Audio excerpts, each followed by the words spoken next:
In 1972, there was a referendum that was conducted in Cameroon as a means to unite the nation and further to bring one common ideology, the ideology of Green Revolution, the ideology where all Cameroonians will see things from the perspective of the state and will live to defend the nation in its patrimony and matrimony.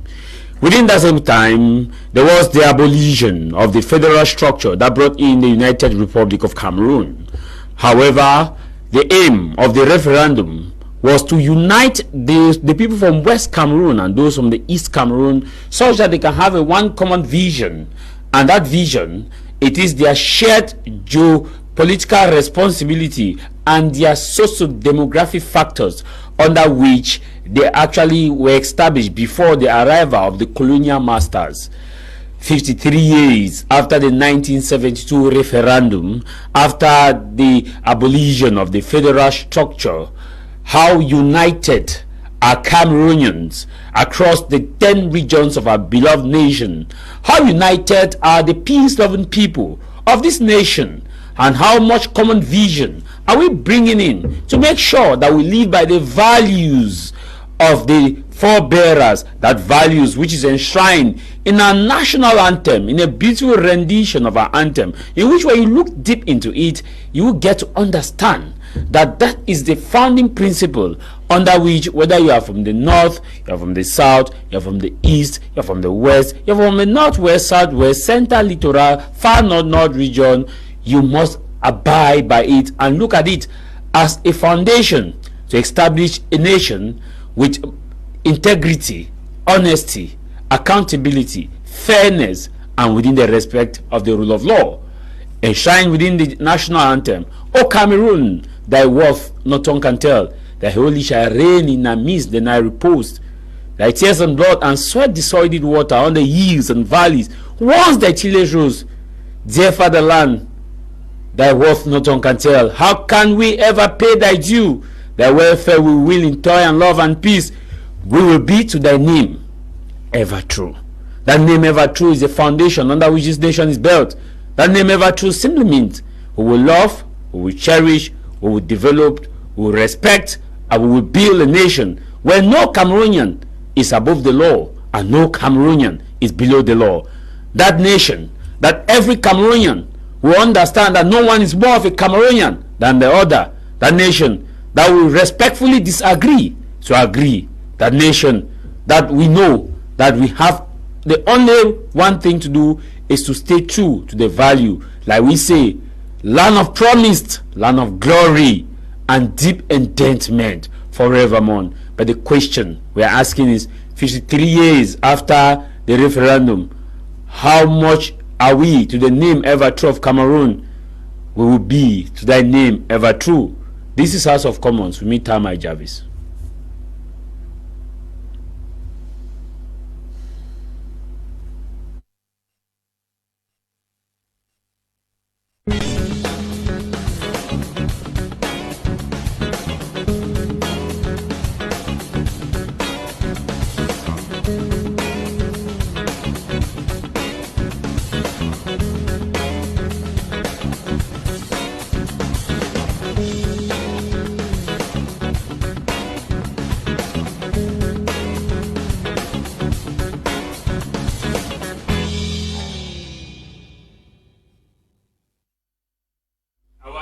A special happy Sunday to all those of you who are just tuning in. A special happy Sunday to those of you watching, and we want to also wish all those of you celebrating your birthday this week or who celebrated during the weekend a very special happy birthday to all those of you who celebrated a birthday this week and those who celebrated during the weekend. I want to wish you a special happy Sunday to you, Mr. Nyam, Robert, and your wife Joan. And to begin today's program, in the studio we have one of the youth parliamentarian who is someone that represents his constituency as far as the youth parliament is concerned. Is Mr. Nchiminyi, who is here with us in the studio for his very first time all the way from Yaoundé, and to discuss on the topic for today. Happy Sunday and thanks for joining us. Thank you very much, Mr. Javis, and thank you everyone. It's a privilege to have you here. The pleasure is mine. And of course, in the studio, we have a special advisor to Professor Maurice Kamto, who is here with us, and he's someone that has been firm on the policies and the principles of the party. I believe that his party has the joker, which is takes to put Cameroon on the trajectory of real independence, economic growth, prosperity, and the respect of the rule of law, above all, the value under which the forebearers, Ernest Owanji, had actually wanted the nation to be. And also, he's here with us. He is also an evangelist who also believes that a nation cannot be built only on the foundation of humanity, but on the foundation of spirituality. That unless the Lord builds a house, in vain the laborer has labored. He is here with us. Happy Sunday, sir Mutagha. Happy Sunday, Mr. Tah Mai Javis, and happy Sunday to the millions of televiewers of this pertinent program, House of Commons. Permit me use this opportunity to greet His Royal Majesty Von Aben Henry, the founder of Kruku Village, and equally to greet His Excellency, the President-elect Professor Maurice Kamto, who should be watching this program right back in Yaoundé. We have not conducted any election now. Yes, Professor Maurice Kamto, the President-elect, will be watching this program in Yaoundé. We wish to inform the world at large that His Excellency Professor Maurice Kamto will be in France on the 31st of May 2025 for a mega meeting with the diaspora. The diaspora has been longing for that, and God so kind, Professor Maurice Kamto will be there. The topic today is quite a brain-raking topic. You said it quite well. The CRM has been canvassing for the unity of this nation, and don't forget, we have it in our slogan, change through the peaceful way, and that's through the ballot. And to talk of unity, we must talk of peace. So thank you so much for inviting me once more. Happy Sunday to my co-panelists, whom we will be sharing this platform together.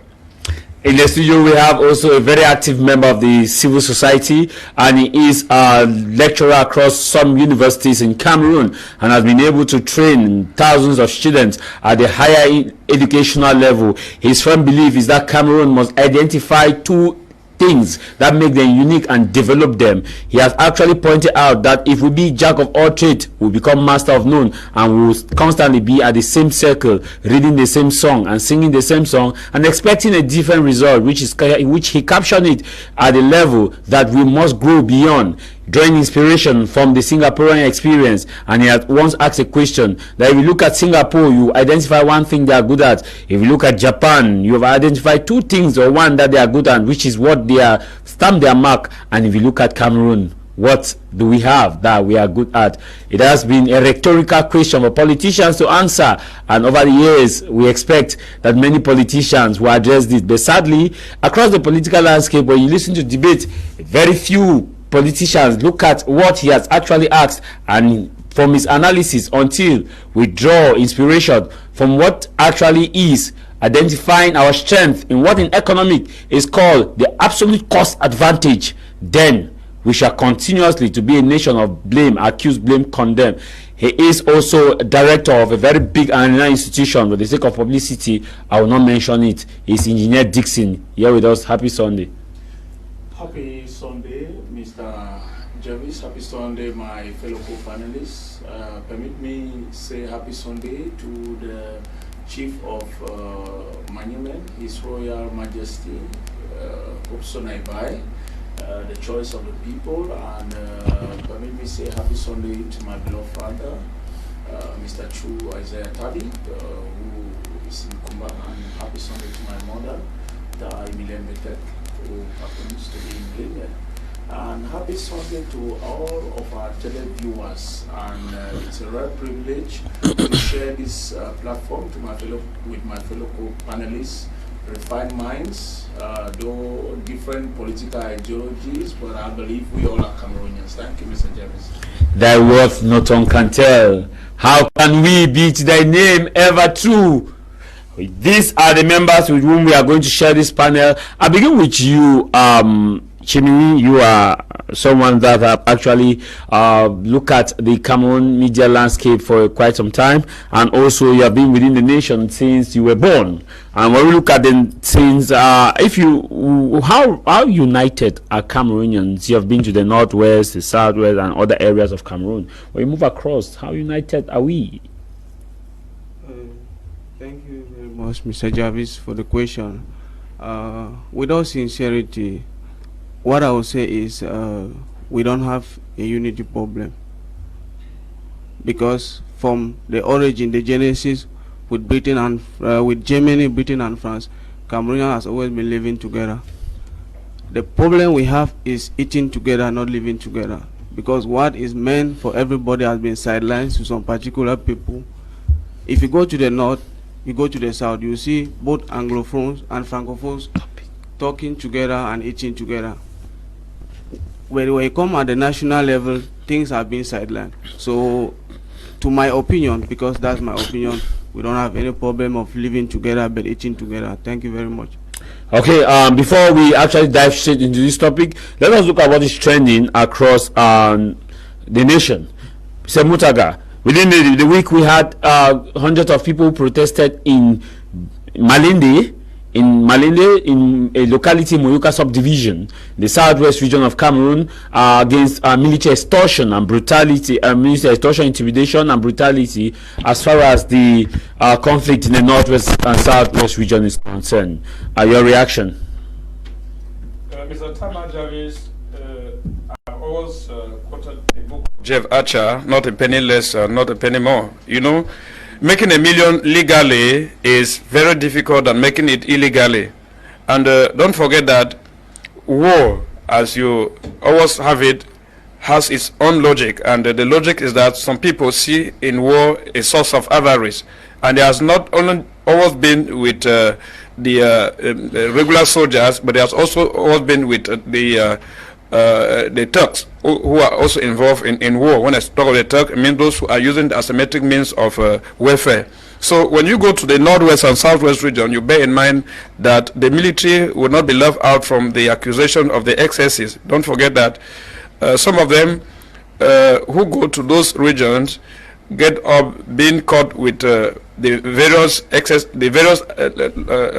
luxuries which they find on the ground. So we've had cases, especially in Batibo. I was in Batibo, and some denizens complain of the fact that whenever there is a confrontation between the regular soldiers, the military, and the separatist fighter, you find that the people run away, and on coming back, they all find that either bunches of plantains are missing behind the compound, or the pigs that were tied are missing behind the compound. So we all ask ourselves, is it that the military left with those bunches of plantains and the pig, or some thieves came after and they stole those things? So it's very difficult to point accusing fingers at the military or at this, because don't forget that they say when two elephants fight, the grass suffers. In the course of the exchanges of brutality, military show and the power and all the like, there are other persons who are there calculating to come and pick whatever that they can make use of it. But then, when you look at cases which are glaring, 2 weeks ago, there were complaints from somewhere from Jakiri, where some soldiers, I don't know, because they were in military uniform. We cannot say they were soldiers because we know that other groups also wear military uniform.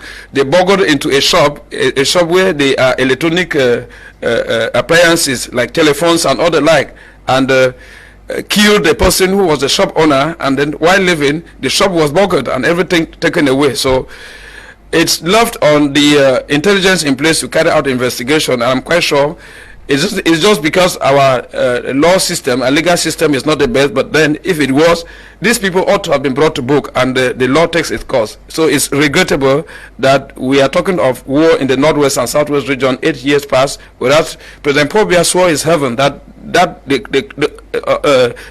crisis were going to be cooled down within the next 48 hours or even a week. But then we have 8 years gone, and the crisis are still there. So 8 years gone, thank you. 8 years, 9 years, thank you. 9 years gone, and the crisis are still there. Well, the head of state did not say 2 weeks now, or 2 days. No, his surrogates, those who are closer to him. The surrogate. Yes, the surrogate. But he himself, when he came, he said that they were going to use everything, the bazooka for bazooka method, to ensure that. He did not talk about bazooka for bazooka method. They declared war.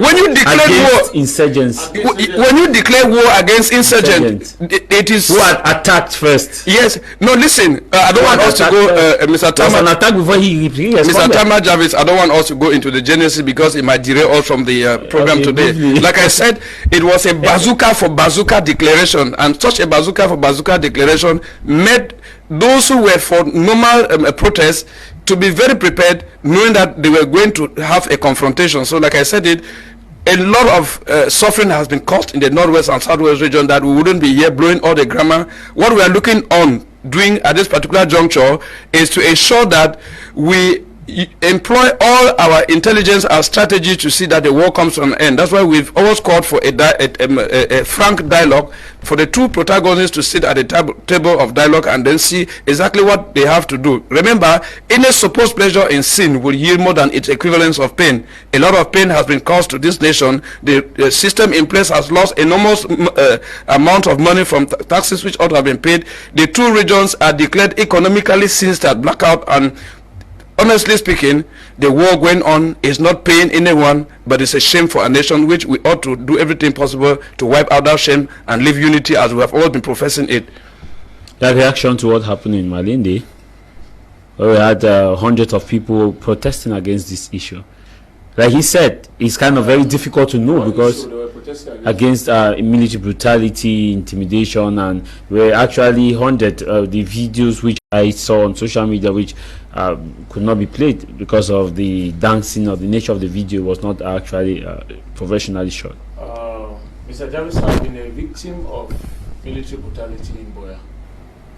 I remember when I just came to Douala 2018, I left my family in Boya, came here to fight for myself.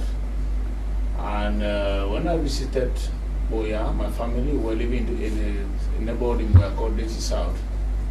I went back to Dirty South to see my wife and child. My son then was just about 9 months. And when I arrived, it was on a Saturday. There was no food in the house. I told myself, let me take my boy and go and look for something for him, because what we ate at that time is not what he eats. On coming back, my whole neighborhood was ravished. I saw men in black everywhere.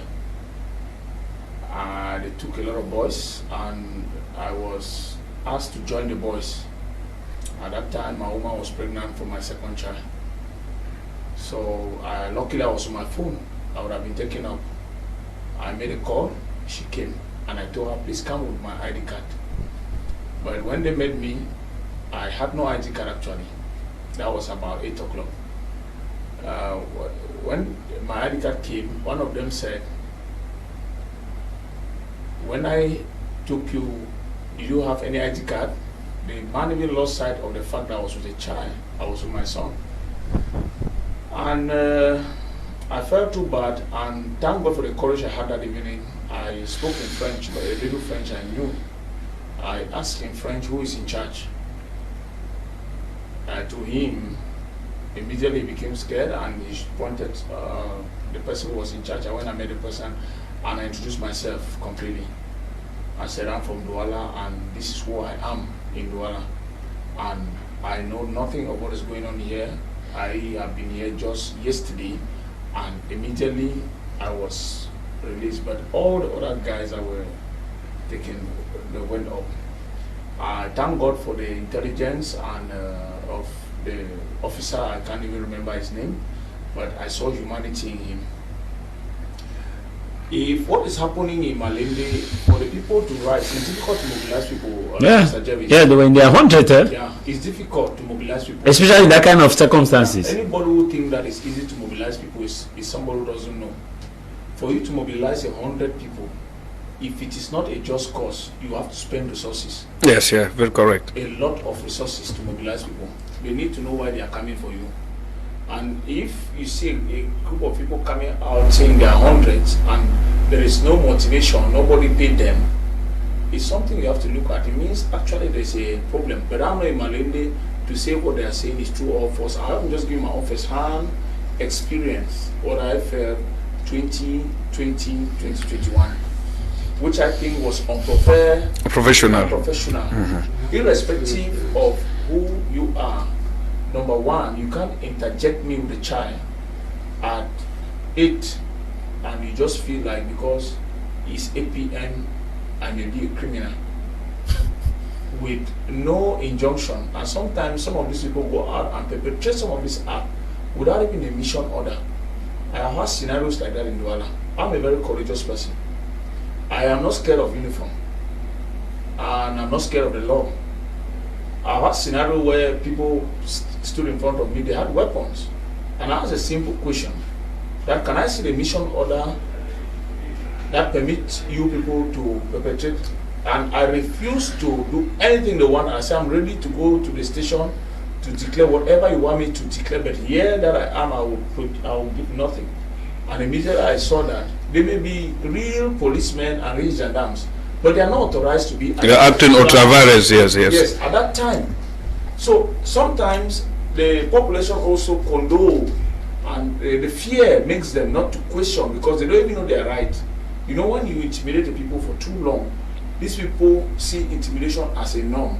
They are ready to succumb. They are ready at all times because they want peace. Engineer, the problem in the northwest and southwest region is this. Don't forget that those are two regions where there is extreme hostility, and you can just lose your life for no just cause.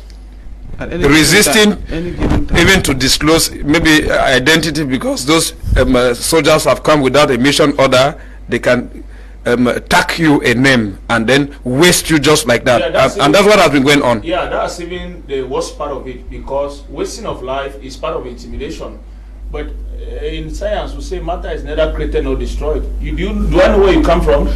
Do I know where you go? I can pull a gun and shoot you. Do I know where you're going to? So wasting of life is also the lowest level of reasoning. So it shows that the military men or the uniformed people in themselves lack soul, and they don't even understand humanity, because you can't just say you wake up one morning to go and waste people. Do you know why they are here? But sometimes also you cannot distinguish whether they are actually military men or not. What I'm trying to say is that you shouldn't be scared of death. Yeah, you shouldn't be scared of death. Death is the most glorious thing that can happen to any human being. Glorious, very glorious. Yeah, glorious. That's why you have what we call martyrs. What now I'm coming. Who's a martyr? You know, not all deaths are worth dying. You don't need to die just for any reason. Now, I am because we are talking about issues of no one will want to lose his life because of we are losing track of the context of the declaration of the head of state. Okay. Who said Cameroon is a nation of law. And if the people of Malindi came out, it means they are invoking that very declaration of the head of state that there should be law. Head of state, who is the custodian of law and order in the nation. Yeah, which means that, yeah. So what I'm trying to say is that the people of this country shouldn't be intimidated by death, whether death is useless or death is not useless. We are a sovereign nation and can't be isolated with what is happening in the world. We have leaders, servicemen, people who have sworn oaths to protect the common man in this country, but they are not doing that. They are thinking about their pockets, and sometimes they use the same uniform men as thugs.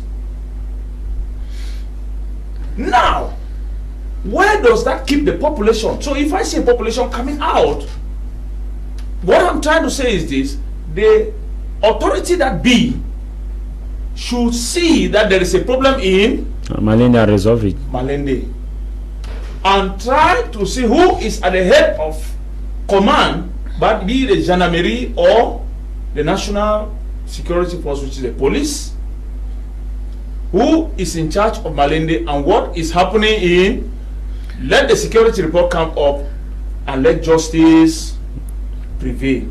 And all the perpetrators who are violating the rights of the people of Malindi should be brought to book. Question of the credibility of the justice system. No, but we have seen military men who have who have faced justice, who have been brought to book. Many. What has been the fate of the Ngabu? It's still in course. It's still in yes, but all the military men who were part of it have been apprehended. They have been apprehended. Why has the sentence not been declared? I know they have been apprehended. And the sentence has not yet been declared. But they are still in custody. They are still in custody. In which custody? No, they are in custody. They are in custody. The justice system in Cameroon is only swift at sentencing peaceful protesters. And when it comes to those who have... So, let's come to the topic. Whether we like it or not, the reality there is that these men that you invoke in Ngabu, they're in custody. They have not been liberated. No. They are not out there feeling the freedom that you and myself were feeling, which means that the process is still ongoing. Of course. Because the key unit of analysis is that they are not free. They are not free. And they are still in custody. And investigation is ongoing. And the state, like how we say, the state may be slow, but surely, it may be slow, but surely. So let us come back to you. Let me. You probably have been to Bamenda. Yes. And there was also an incident in Bamenda of recent at the Bambili, yes, where there was young men and women were wrapped up in their houses. So far, when we look at all these, what should be the advice you are giving to the common man and also to authorities that be? I can start with the personal experience I had, because I myself, I was apprehended twice illegally in my own constituency. What happened, the same issue that happened in Bambili, that was the same case that happened back then in Dop. They just entered the city and they were ravaging people around with or without ID card. I was one of those that were apprehended. They took us to the gendarmerie in Dop. I had to put some costs across so they can justify, and I was one of those that were liberated. In addition to that, I was traveling still from Bamenda with two of my nephews. At the checkpoint, they held us there. Even though I had the ID card, I had to negotiate the two of them plus mine before we could pass. Because one of my nephews was held and kept, he was sleeping on the floor flat. They said he's one of these boys, he's this or that, whereas he is not even living in Bamenda. He just came down to town to do one or two. What even justified the fact was that our ID card were done here in Yaoundé. That's what even saved us. So you see that this issue of illegal arrest is not something of today. And the powers that be have to look into it, because it is not normal that students who are struggling to survive, you know, life is tough in Bambili, except for those who are into Yahoo. Students are struggling to study and be something in the future tomorrow, and they have been arrested. If you check out those among them that don't have background, they'll go to the prison, while those who have the background make some calls and they'll help them out. It is very, very bad. So we are pleading on the authorities and the power that be to look into it and ensure they free those students. It's not a crime to be a student, and it's not their fault that we are in crisis. Let them look for those who are, they know who those who are involved into it, and let them get them apprehended, not the innocent. The poor masses to be set free from their fighting. Okay, Sir Mutagha, topic of the day. 53 years after the 1972 referendum, how united are Cameroonians today, and what must be done to consolidate Cameroon's unity from your party's perspective?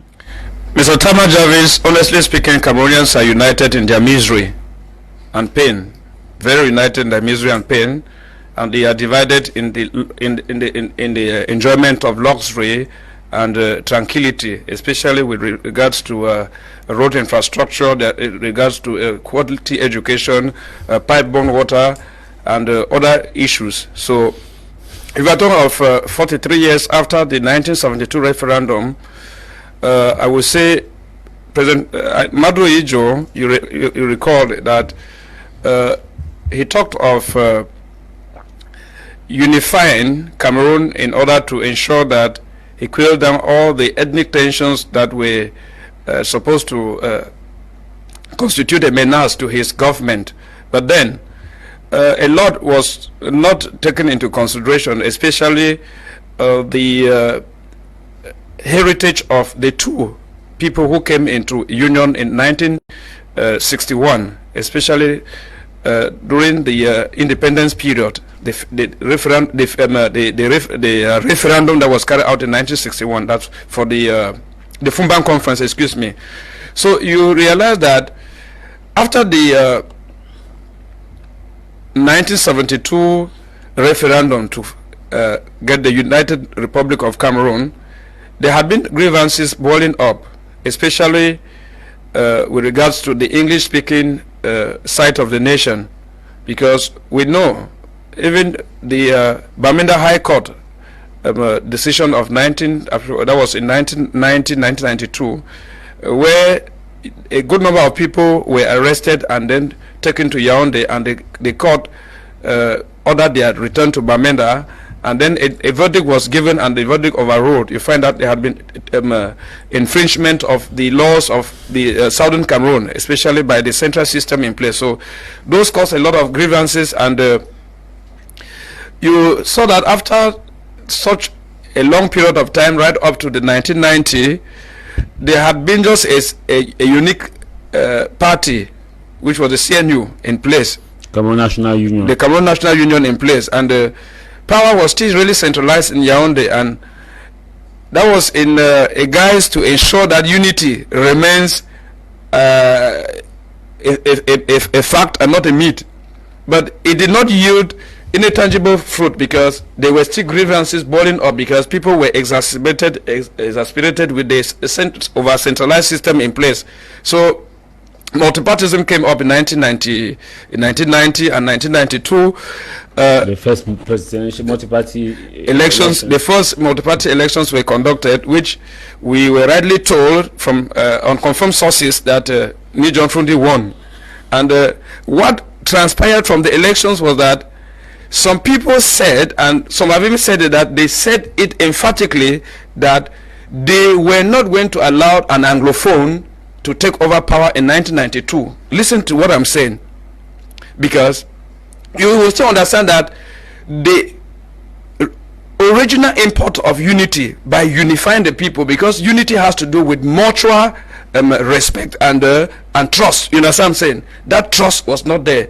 So we learned from 1992 up to the Anglophone crisis, which broke out in 2016. In 2016, we heard a lot of profession from a prominent member of parliament, Joseph Wiba, who said he had learned from the northwest and southwest region, especially from Bansor, as the people's representative at the National Assembly. He had advocated for the re-examination of the grievances of the English-speaking regions, and some people said they were just 2 cubes of sugar that were thrown in a basin of water. So you understand that the actual problem to the unity of our nation has always been as a result of contempt, supremacist tendencies from the French-speaking side. I'm talking as a special advisor for Sukamto. You should understand that I loved him. He is Francophone, I'm Anglophone. I have always followed the Francophones, who are my brothers. But there has always been that supremacy tendencies from our brothers. So that's why you saw that the actual intent of Amadou Ahidjo struggling to unify Cameroon, because that was the real motive of the pro-independence fighters like the Felix Roland Mume, the Omiobe, and other like. They were they were silenced by France. You know exactly what happened. They were silenced by France. So if we will be talking of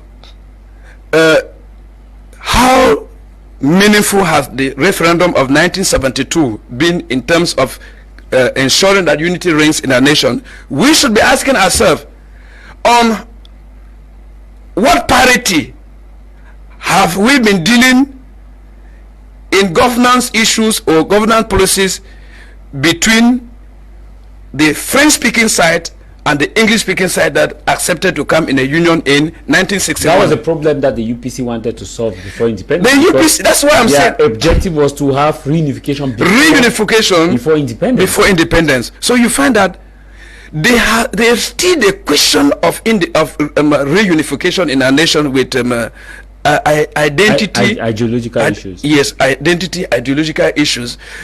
some people are thinking that, especially the English-speaking side of the nation, that they have been duped into a union, and some of them, it's right to think that after so many years of union, as they call it, with two francophones who have been taking power, who have been at the Supreme Francophones, just people from the east. From the east, excuse me. Yes. But that's the common language. Yeah, don't forget, we are talking to ordinary citizens who need to hear us. It is not because we want to marginalize. Somebody may want to. Somebody may caption it in a kind of. Yes, or maybe because we want to give a speech, like you may caption. I say me. I'm not saying it is. Okay, thank you. It's not because we want to give a negative connotation to some people. We have been living in francophone zones, like I told you. The French region. In the French regions. They call francophone zone. Why you like a francophone zone or anglophone zones? That's a general vocabulary. We cannot twist it because we want to please some people. No, that appellation is not that. It gives us. Yes. Somebody may feel like. One people we need to keep this. Somebody may feel. I'm not saying you. I'm just saying. My brother, you said it's a problem of language. When you go to educational system, they say the francophone system of education. I'm talking like a pedagogue. Okay. You have the anglophone system of education. So you will not wipe away those vocabularies. Like I was saying, you find that if we will be talking of evaluating how solid our unity has been, it would depend on the respect, the mutual respect that has been existing between the two cultural ideological mindsets who came into a union. So like I said, a lot has to be done. Cameroonians, by and large, if you want even to look at the common man in the street, I have been in places like the north. I've been to Tokombere, I've been to Yagwa, I've been to other places. You will still find that it is not just only a matter of the unification between the Anglophones, the English-speaking side of the nation, and the French-speaking side of the nation. There are also tensions that are boiling up even within the French-speaking section of the nation. The people think that they are completely sidelined or maybe marginalized from the benefit which other regions of the nation are. The North think they are marginalized. So you find that there is still that sense of not belonging or not benefiting from a system that ought to be working for the common good of the entire nation. So our unity hasn't been strained as a result of the fact that Anglophones and Francophones came together in a union, and this has not been respected or not. It has been strained. It has been jeopardized by poor governance, because if the central system was working for the common good of the entire nation, with the roads being there, you find that nepotism, tribalism, and even favoritism is not the order of governance in this nation. There wouldn't have been tension boiling up in one part of the nation or the other. So we are of the opinion that of the CRM that we should think of refining our institutions and governance policies in such a way that every Cameroonian should feel comfortable by doing what? Encouraging what they call in parity, especially parity, equal parity in terms of public competitive entrance. Don't forget that if you go to the list of successful candidates into some of the major institutions of the nation, and you look at the names which feature as those who have succeeded, you ask yourself whether the genius of this nation are from one region, are from one ethnic group, and all the like. All those are the things that are creating tensions in this nation, and they are causing people to think that they are deceiving them with unity. But when it comes to the eating together, like my brother said, when it comes to empowering the people by giving them the jobs, that is supposed to permit them to have a sense of belonging, they are being sidelined. So our problem, the real threat to unity in our nation, is social injustice. Thank you. Engineer Dixon, how united are we 53 years after the reunification? I have traveled this country. I think I have visited about 8 regions. So many just 2 I have not visited, and to my observation, I believe that Cameroonians are peace-loving people, I have never been in a community where I was being discriminated upon. I've been to the north, I've been to the far north. I mean, these are extreme religious communities.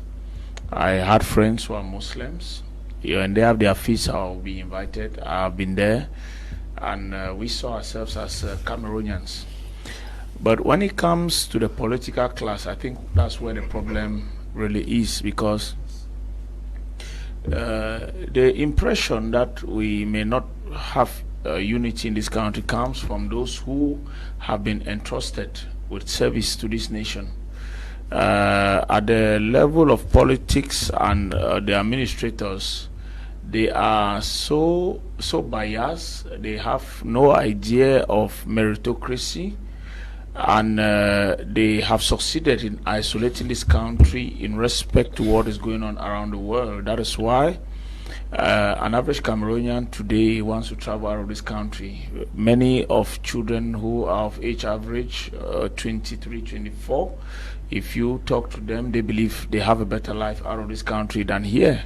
And I've used this platform one time to say a house where the children in that house believe that the food that comes from the house of a neighbor is more better than what comes from their father's house. It's a house that's in danger because there is no continuity in that house. And the politicians that be, I'm talking to them, I hope they are listening, they have lost sense of track.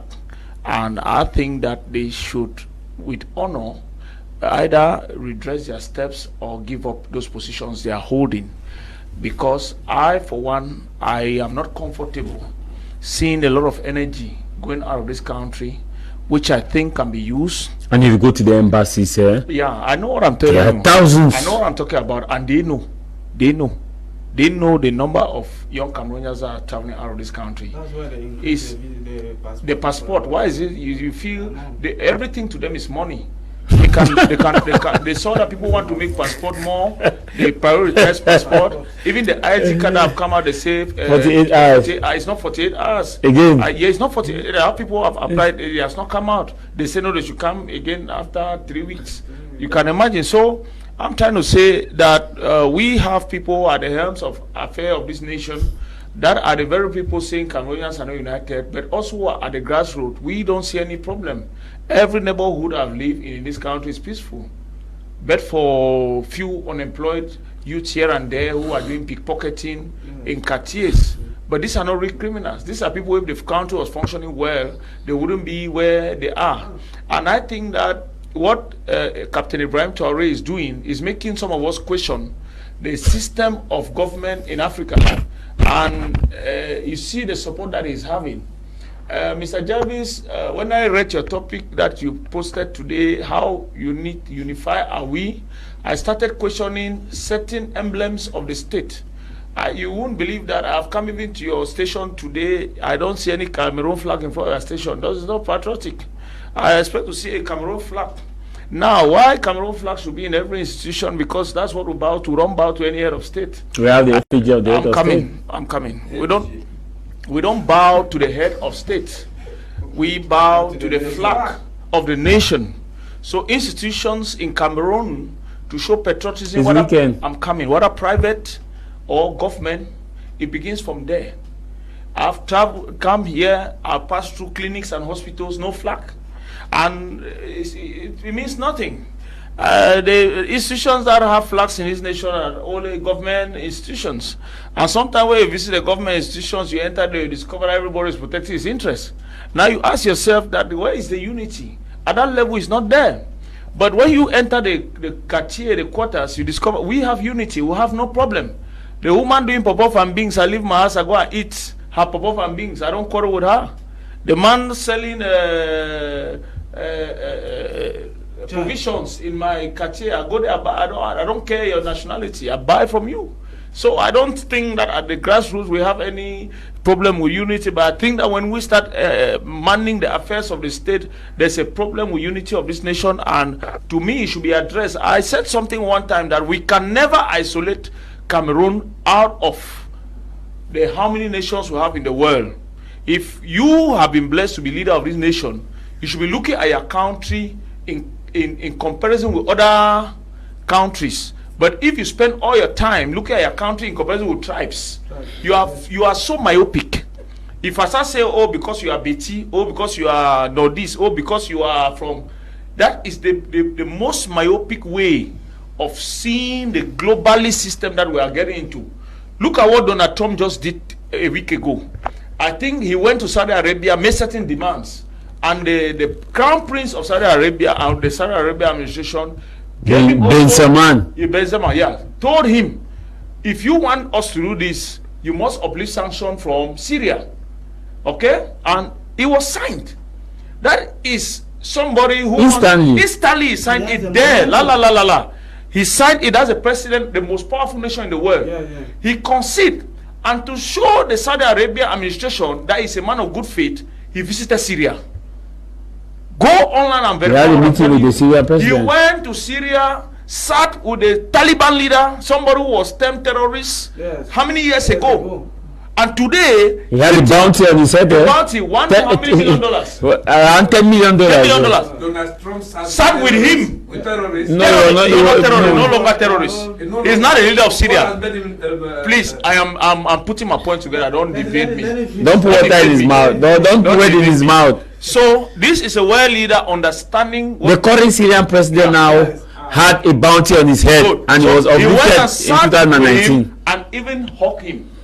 What does that tell you? Because Saudi Arabia demanded that, Qatar demanded that, and they said the sanction of Syria is putting economic pressure on their nations. And Donald Trump, who wants peace in the world, had to concede. But this is where we are. My brother was talking about a crisis that has lasted for 8 years, and you believe that it's at a point of strength that you conquer. You know, America has the strongest military in the world. No country can make an American president bend. But a man who understands business and wants prosperity, you will do evaluations and do things contrary.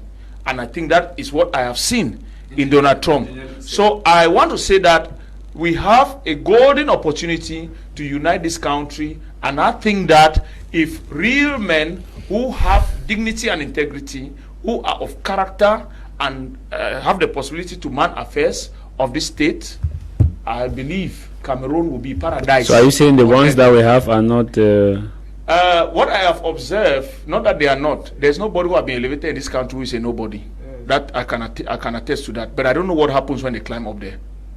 It's what the transformation that happens to them when they climb up that I don't understand. Because most of the people who have man affairs of this state, I've happened to meet with some of them. What they say about this country is not what I'm seeing happening. But now, how do we understand this, Engineer Dixon, that when we had the president of Tanzania, John Pombe Magufuli, Magufuli reigned till when he suddenly died, nobody knew the tribe he comes from. Today we are talking about Ibrahim Traore. Nobody knows the tribe he comes from. But in our own context, in most of our African nations that pride themselves as democracy, it's easy to identify the tribe that this president is coming from. Exactly. I think you are forgetting even one. The Pope is an American. Yes. And in the Catholic Church tradition, the Pope addresses his first address in his native language. Yes. But you saw what Pope Leo did. Pope Leo boycotted that. He addressed the Catholic Church in Italian. Yes, which is the official language of the church. Which is the official language of the church. Is to tell the American people that it's true. You people are happy you have had an American, but I am not Pope for the Americans. For the people. I am Pope for all the Catholic Church and the faithfuls of the world.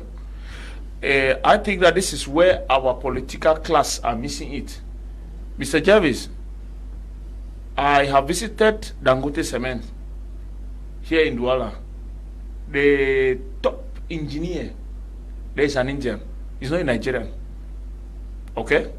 This is a multi-billion-dollar worth individual.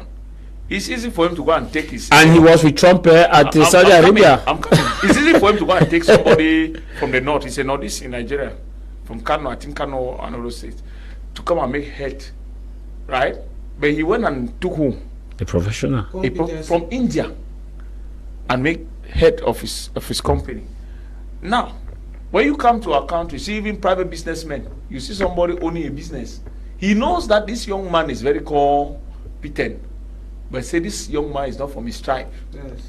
He will take somebody else and pull up. Now, when we look at all the political class, even in the business class, it is a mess. It's a mess because, let me tell you something.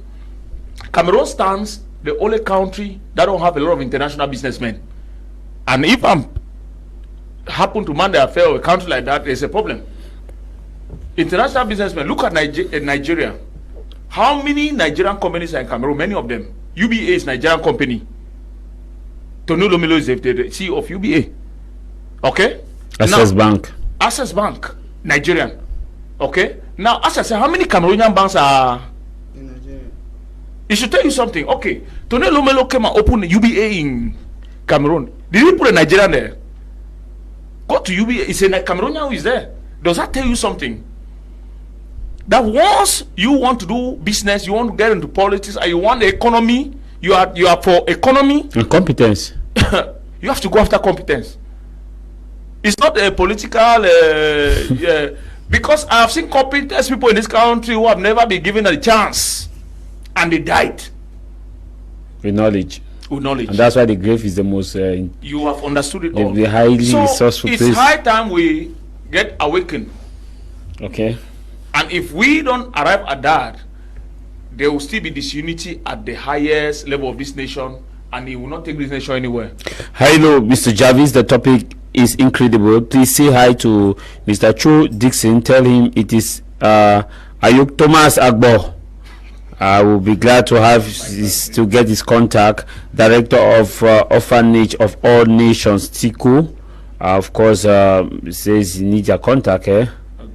This one says, good morning to one of the young best journalists in Cameroon, Tah Mai Javis, and the great minds in the studio. Cameroonians are not united, especially amongst the Anglophones. Speaking with reference, Archbishop Kia said what he saw during the Grand Measure National Dialogue, wherein the Anglophones were asked to decide their fate. The elite from the dash region said if the form of state is supposed to be defined by the Anglophones, then the dash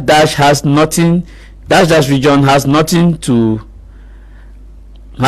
do with dash region. He said unity amongst the people of the dash region and the another region is far-fetched. Generally, unity in Cameroon is through adopted speeches. Please always invite the young Pan-Africanist in the studio and allow him express himself. He is one of the sincere Cameroonian Valentine. I don't know who you are referring to.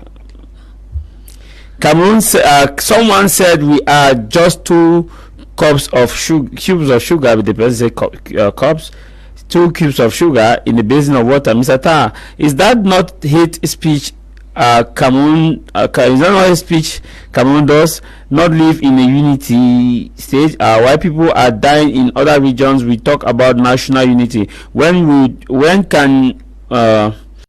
cannot move freely, Mr. Tah, I think that we have to sit down and ask ourselves where we went wrong. This is coming from Tubang, writing from Noni.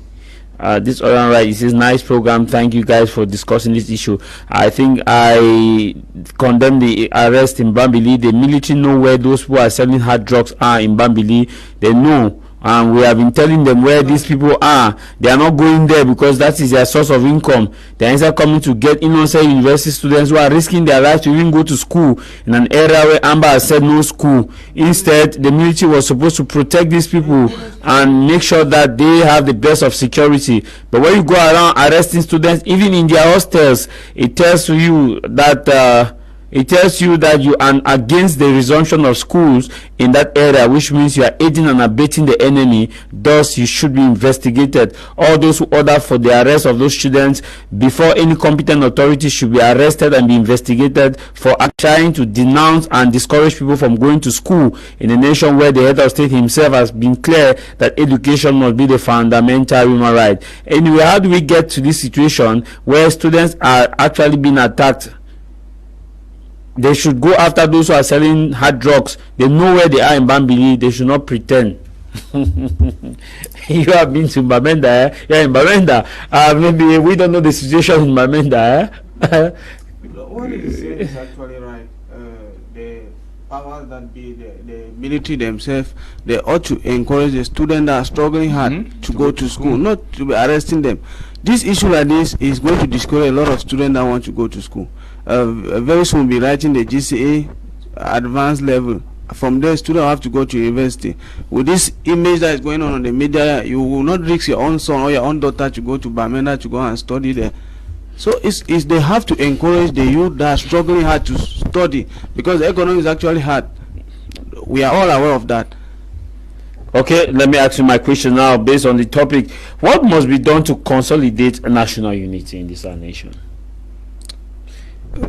Because you said a while ago that we don't have problems with sitting together, staying together. The problem is eating together. That's right. I said that because, as my fellow panelists earlier mentioned, we have made a tour around the regions. If you go to Suza here, you have a lot of IDPs there that are living with those who are based in Suza. If you go to Makelene, they are there. If you go to Kuseri, they are there. If you go even to Ebolowa, they are there doing farming. You don't hear issue of this is for an Anglophone that has come here to say, oh, this or that. They are all working together and living together. Now, I said eating together at the national level. I did not say at the suburb. Because in the quartiers, like he mentioned, we are all equal. But at the national level, things have been sidelined to one side. And we all know what I'm trying to say. Because Cameroonians are living it. It's so you say we all, I don't know. Okay, when I say you attest to me that life in Cameroon is not that easy. If you don't man up, you'll not be able to meet up. The manifestation, they cry out. You go to marketplace, you see women, they crying. Life is hard. They are imposing taxes.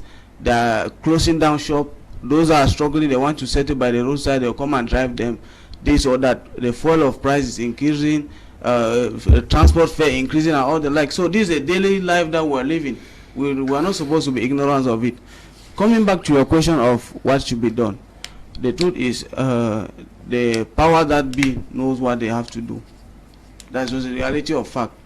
Because only them have that momentum to do what is right to the nation. Let me take for example, we have look at the nature of the roads. Even the road to leading here is in deplorable condition. It is not a citizen that is going to tar the road. You attest with me. If that citizen could tar the road, we have millionaires in Cameroon that are able to do that, but they don't have that power to do it. They have the financial power, but they don't have that legal backing to tar road. That's why we find ourselves in situations like that. So the powers that be knows what they have to do, so that the concept of division here and there should be stopped. The political landscape of Cameroon is not harmonized. If you see today, we have 40 political parties that has been legalized. Am I lying? What's all that for? It's democracy now. No, democracy. If you don't say democracy, then you can take you up to 100. Well, yeah, because it's not it does not make sense. Okay, look. No, if it's democracy, we should take you up to 100. Why not 150? Look at the case of the USA. Right? There's democracy. There are how many political parties in the USA? Yeah, about that, sir. Many. There are more than 150. Yeah, more than 150. 150. Yes, just go. You'll find out. No, we are talking on practical analysis because all those are parties to go for election. Yeah. In the US, they have about 150. Yeah. Just that the same with Nigeria. Just that we only know about the top. The PDP, APC. That is why I'm saying that we have to. Okay, in Cameroon, which is our top? We have MRC, we have SDF, we have CPDM, we have. Those are the top parties that we hear now. PSRN, UDC. The truth is, there's no need for all this political division. We have to harmonize, synchronize, and do what is needful. We know what the country needs. We don't need political parties here and there to be confusing the youth. Now we have this party. Which one we actually vote? They will have to divide the vote. At the end now, you'll be seeing somebody with 2, somebody with 1, somebody with this. At the end, there must be manipulation because there is no stability. Everybody's outside for the stomach.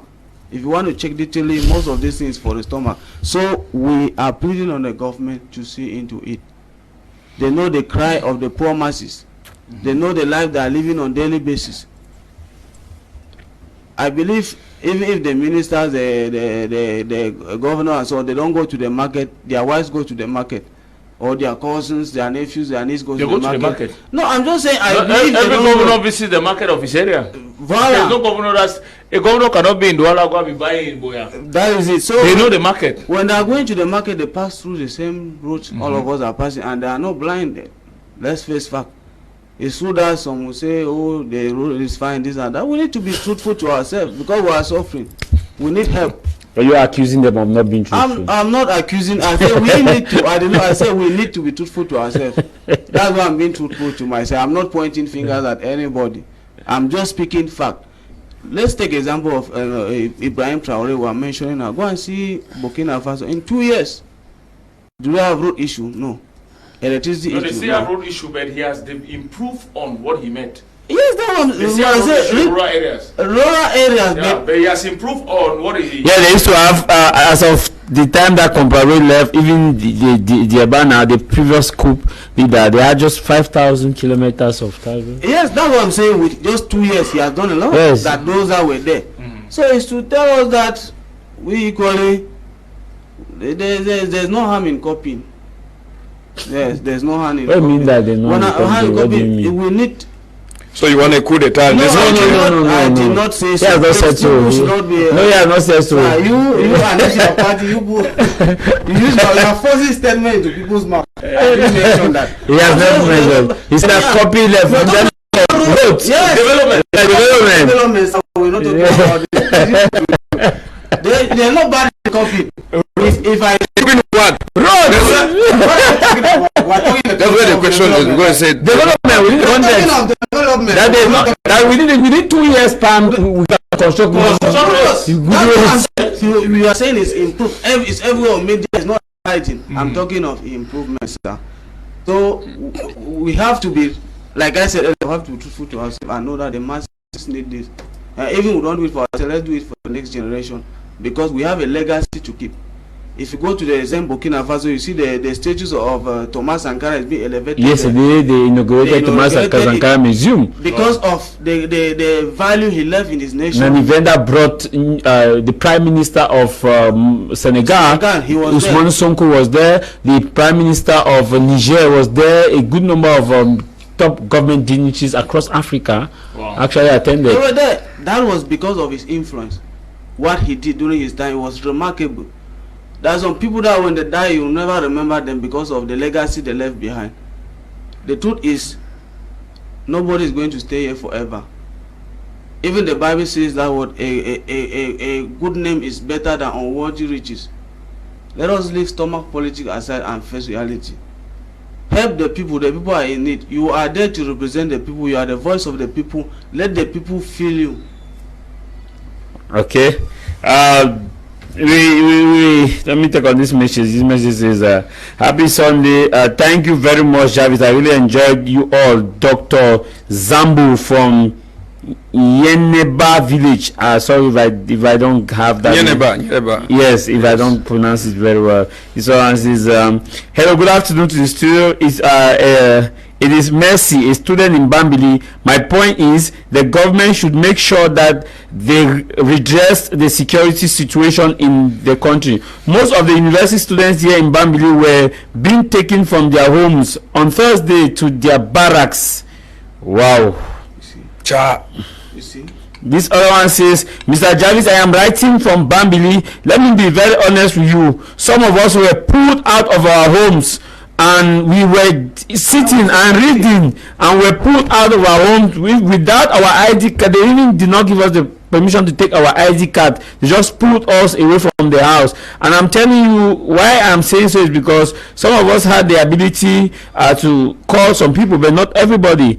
And let me be very honest with you, some people will not come back until they pay a certain amount of money. That has been the trend in Bamenda. We hope that the government addresses this situation. How do you explain the fact that even if you are looking for terrorists, you will come and look for them in student hostels where we have dedicated our time to go to school? Who in his right mind will actually believe that Amber will come and stay with someone who is going to school that Amber does not like school itself? How can this even be possible?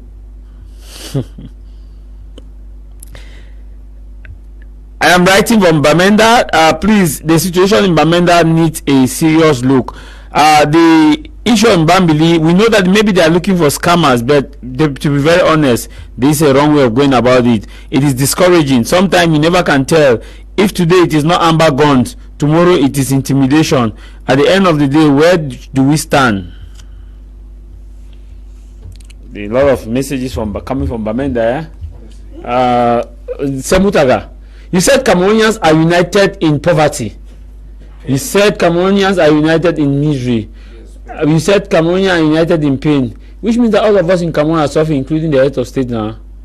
The head of state cannot be suffering because when you look at what happened in Switzerland, the Swiss government just slammed a penalty on his daughter to pay almost about 100 billion francs CFA for defamation. So it's circulating in social media. Such amount of money cannot come from. Well, we are not yet investigated. You should do so. Confirmed report. I said it's circulating in social media, so you can do your research on that. Mr. Tah Mai Javis, when President Madu Ayujo took over this nation, he came up with something that he called, it was plan liberalism. What was plan liberalism? Plan liberalism was for the government to encourage private investment, with the government playing a key role. When President Pobia took over from President Madu Ayujo, we find that most of the companies that were existing in the nations here were completely closed. So that also has caused untold suffering to Cameroonians, because you cannot be asking Cameroonians to depend solely on the government for employment. Private investment is not encouraged. There aren't incentives for private investment. You find that even the youths who are just graduated from university, if you open a small business, you find that the next day taxations will send their agents there. The agents will there, they bomb you so much, the tax that you pay. I know of a man that the son graduated from one of the higher institutions here in Douala. Is based in Bonabere. The man had to borrow 500,000 francs from Njangi House, gave that son to open a small business. The next day they came and they were asking that young guy to pay 300,000 francs. If not, the business will be closed down. And today the business is closed down. So for us to talk of unity, there cannot be unity without economic emancipation, without the people being emancipated. If you are eating fat in your house and you are sleeping quietly and another person is chaffing the children, are crying and disturbing him, and then why the children are crying and disturbing him? Because of the bad policies which are in place, and the man is disgruntled, the children disgruntled, and they go into the street that we are protesting for the bad governance that is in place, and then there is an arrest and people caught again, locked up in jail, in cell, and then for any of them to be freed, it's not because the court has decided to free them, but because you can negotiate with the persons who are arrested. You pay 50,000 from 100,000 francs before you are being freed, as what has happened back there in Bambli. I will tell you that to be talking of unity at this particular level is a sham. So what I want to say is, the authorities that be, we know they have failed us. 43 years gone in misery and pain, like I told you, is not in 2025 that we will be expecting anything from them. We are in 2025, and I think that desperate situations trigger desperate measures. Cameroonians, by and large, have understood that the central system in place, that's rubber shoes, is not delivering. It's not delivering. And we, in our ardent quest for unity, are of the opinion that the people should not keep on complaining and complaining and complaining. I remember the words of a famous Cameroonian who was one time the coach of the Indomitable Lions. He said, when you know you have a problem, you no longer have a problem. We know our problem is the system in place. How then are we going to do to oust the system? And that's why I see sometimes I feel disappointed, because when you go to English-speaking regions where they think that they are the primary victims of the marginalization which they say and all the like, there is no popular mobilization for free, like I call it, the grassroots supported candidates to be at the parliament, to be at the Senate, to be at. You don't expect them to mobilize in such situations. No, let him finish, because there are even areas which are a bit of yellow zone or yellow zones that you still don't see what he's saying about. It's not happening. My brother, I was in Manfe. We had a rally just this 17 in Manfe. authorized by the sub-prefect for Manfe, the rally went on. But there is a certain apathy. People are saying we don't want politics. Politics should be for those who are across the other way. And you are expecting change to come. When That's the sad reality. When those you are fighting are the ones that will come and position their people accountable to them.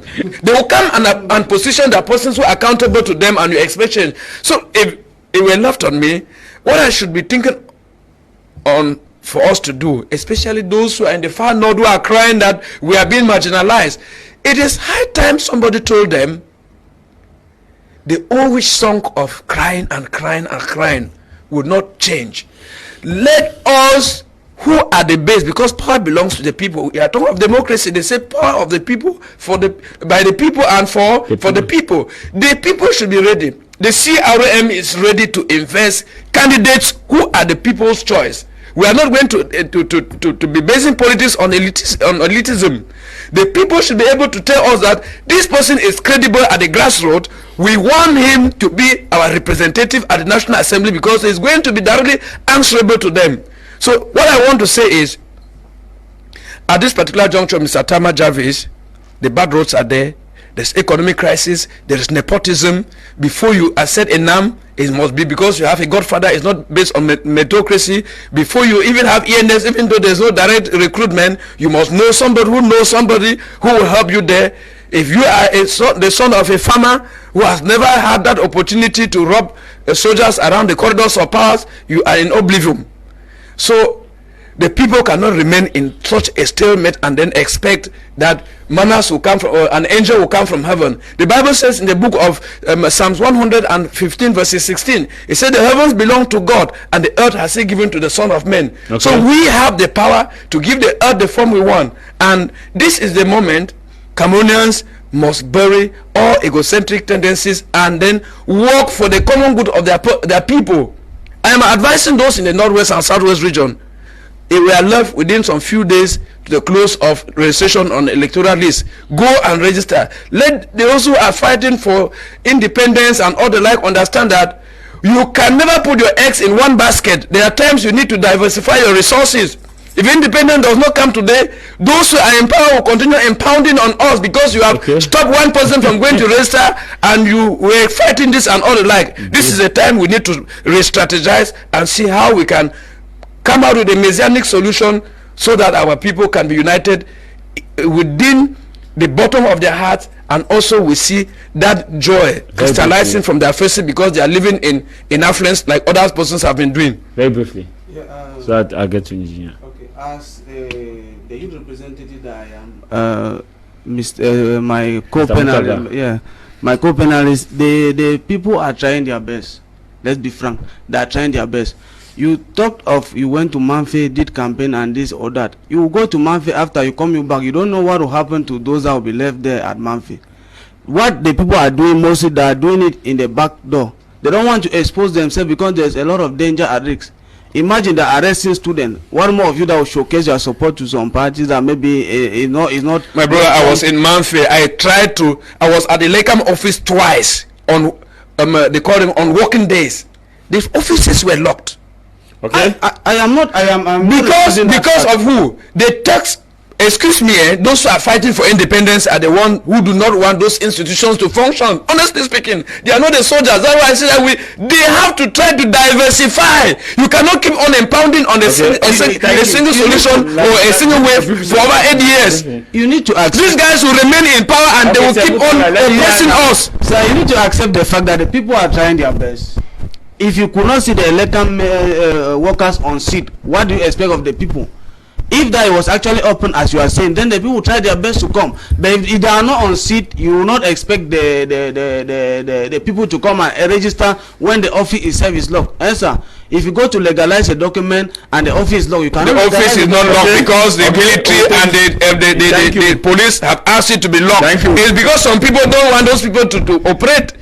He says some people. He should not blame them, the people. He should blame the authorities. The people should collaborate with those who are Let me tell you something. Okay. Thank you. Greetings to you all in the house. This program is really nice, and we really enjoy it here very well. I want to say unity in Cameroon is only in the mouth of the people who are the ones to implement and make that unity happy, and the citizens feel it. Because if it is not like that, why is it that whenever someone stands up in the parliament to talk about the issues that are striking the northwest, to the northwest and southwest, they will always look at him as someone who wants to implement disunity, which means to them the unity is just by mouth and document. But whenever they want to deceive the outer world and other international communities that Cameroon is in unity, they will always come up in this fake statement that one Cameroon, social cohesion, one and indivisible Cameroon, all those fallacious statements, or them to protect their own interests. This is Ella Divine writing from Limbe. This one says, this is Elvis from Betwa. We are talking about unity. Since the outbreak of the Anglophone issue, what have the other 8 regions done to show solidarity to the other 2 regions? If they think their fellow brothers are in unity with them, then let them at least take a day off in their so-called camp bed and say no to the suffering of the people from the northwest region. Okay, this one says, good afternoon all. I really do enjoy the program. I believe for Cameroon to be united, the office of the SDO and DO and appointed governors should be abolished. Cameroon should be given the right to vote for their own governors, and also ENAM should be shut down. This one says, Agbo blessed in Garwa. Greetings, House of Commons. I am enjoying the program from Garwa. I will say that 53 years of referendum, we are far from being united. The 10 regions are not united at all. I look at the unity with the distribution of facilities within the country. If you look at the regional hospitals of the country, some are very equipped while others are just there. Very correct. Case in point here in the north with the intense heat, which result to numerous health complications. The regional hospital has a spoiled standby generator and one echographic machine which fails daily, while other regional hospitals have numerous standby generators. And the Minister of Public Health is from Grand North. The French-speaking regions are not united, and worst of all, the 2 English-speaking regions as well. As for police brutality in the country, it is manifested in all the regions. My people of Bamenda suffer from 2 fronts. The unity in this country should seriously look at. Okay, thank you very much. This other one says, greetings to you all. I wish to say that democracy had us all more crazy, has made us all more crazy. That message is not well understood. Good afternoon, sir. Cameroonians are at the lowest level in unity. Despite the crisis around us, most Cameroonians move to the other parts of the country that are calm. If we were in unity, most people would migrate out of Cameroon. The main problem we have is bad governance, tribalism, favoritism. The government of Cameroon need to be way forward. Mr. Javis, I think one of our televiewer pointed out something very clear. A country that is united is a country that is prosperous. Sincerely, you want to know, people don't really care about who is leader is when they are prospering. When you start prospering is when you are working. And when you are working, you are contributing to the nation. I believe that most Cameroonians, even some of those who believe they are working, they are not okay. The highest number of people who are doing part-time jobs are civil servants in this country. It doesn't make sense. The highest people who are doing part-time jobs in this country as civil servants. Does that tell you something? Now, those who haven't had the opportunity to be civil servants are competing with civil servants, even in the private sector. So it tells you a lot. And a country that has not come to that awareness to sectorize the economy, to see that everybody has a level playing field, is a country that will always suffer disunity, not at the level of the common man, like I said, at the grassroots. We don't have disunity at the grassroots. I have no problem with any Cameroonian in my country.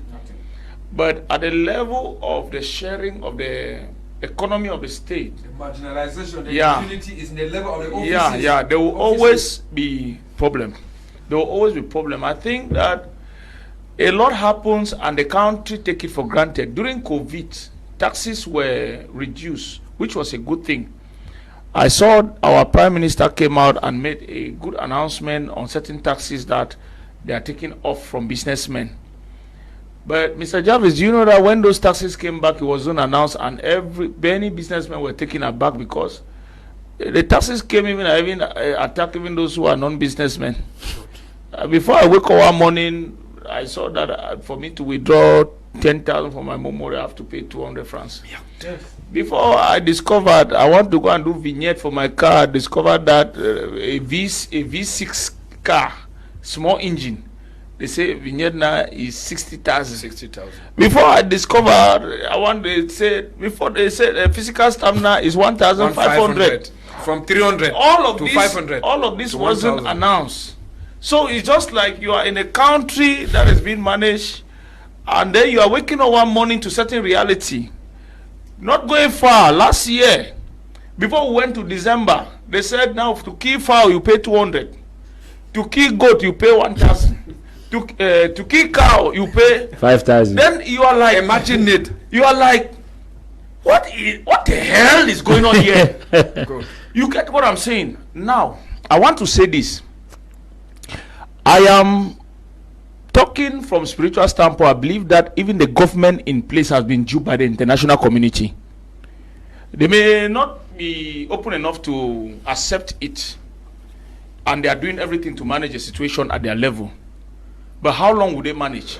I prefer, if you have integrity, tell the people that this is a scenario. Mr. Javis, have you ever found out to discover what it takes to become a member of International Monetary Fund? Have you ever asked yourself that question? Do you think a country just wake up one morning and say, today I am a member of International Monetary Fund, and they say, okay, come in? Do you know what it takes to become a member of World Health Organization? There's a lot of financial engagement. Do you know what it takes to become eligible to secure loan at the World Bank? There's a lot at stake. So I think it's high time that we wake up and we vote leaders who understand economy. And even if you don't understand economy, be inclined with people who understand certain things and get advice. Yeah. Ibrahim Traoré is the first African leader who has withdrawn from International Monetary Fund. Go and check the records. And his debts are cleared. All paid. Okay, we're out of time. Yeah, so I think that the way forward is for our leaders to try not to isolate this country from the global scale. Every decision they take should try to put Cameroon on the map. This is a strong nation, a land of promise, a land of glory. Each time I walk the streets of this country, I see young Cameroonians and I see a lot of prospects and potential, which if well harnessed and exploited, Cameroon will actually become the giant of Africa, the Africa in miniature we have always envisaged. Thank you. Thank you very much for coming, Engineer. Thank you for having me, Mr. Javis. It has been a pleasure, and happy Sunday once more to our televiewers. Nchiminyi, thank you for coming. Thank you very much, Mr. Javis. It was indeed a pleasure, and thank you also for our televiewers. Of course, a special advisor to Professor Maurice Kamto. You keep saying President Elibe, we have not had an election now. Yes, thank you, Mr. Tah Mai Javis, for inviting me here today. Please permit me use this opportunity to call on Cameroonians to go to the different electoral offices and collect their voters' card, because the voters' card are already out, and to inform our militants and sympathizers once more that we are meeting in France on the 31st of May 2025 for a mega meeting. Those in the diaspora, just be waiting for us. We are meeting you there. God bless Cameroon, and we think that by October 2025, the misery, the ugly story and history of this nation will be over, while Professor Maurice Kamto will be at the 2D. With all the experience he has as an international man and a state person, he will do everything possible for that. Thank you so much. God bless you. So we hope that on day one, everything will just be fine. A lot of things will happen. A lot of things Thank you very much. Okay, and of course this program will be rebroadcast on today 10:30 p.m. You have a rebroadcast of this same program. Will be on our YouTube channel, BT Media Group, or My Media Prime TV. Each of the YouTube channel, we have 2 YouTube channels. We have My Media Prime and we have BT Media Group. I want to thank you, Desmond and Elvis and Alain, those are the broadcasting. And if you want to be a member of the panel, the number that was on your screen, you can reach me out. Until we meet again, no matter the matter, what matters is your matter. And what should matter for you is that you stay out of trouble. My name is Tah Mai Javis, Cameroon's commercial capital, Douala. Thank you, John Bange. Bye-bye.